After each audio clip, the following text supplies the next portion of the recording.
Maingat at mabilis na sinakay sa ambulansya ang mga estudyanteng yan na nabalian at naka-stretcher bed dito sa Kamalig Albay. Pero ang eksenang yan, bahagi lamang ng first quarter multi-hazard drill sa Bariu Elementary School para sa nationwide simultaneous earthquake drill. At kahit na ginamit na evacuation center sa loob ng 2 buwan ng eskwelahan, nakuha pa rin nito ang Beyond Compliant Rating mula sa Migration and Disaster Risk Reduction and Management Office o MDRRMO. So with that po, nakabilong ang Bariu Elementary School for Beyond Compliant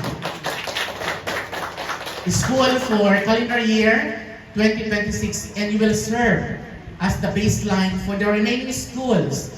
Lubos naman ang tuwa at pasasalamat ng pamunuan ng paaralan dahil sa nakamit na rating, 2 araw lang kasi ang ginugol nila para sa preparasyon.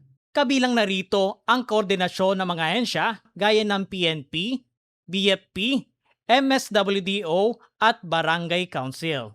So, sabi ko nga, I want to commend my colleagues na talagang nagbigay talaga sila ng time, effort, na pag-usayan nila na mai-execute yung dapat. So, nandoon, sabi ko kanina, nandoon yung proper communication, yung coordinated actions, proper procedures. So, na-met namin na lahat ng mga criteria.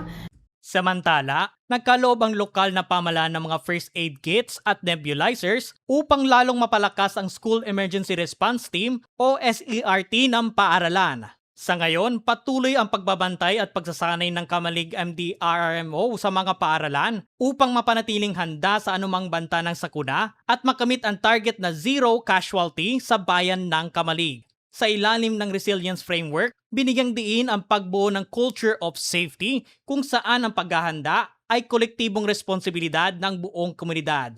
Mula rito sa Albay para sa Integrated State Media, JM Olarte ng Radyo Pilipinas, Radyo Publiko.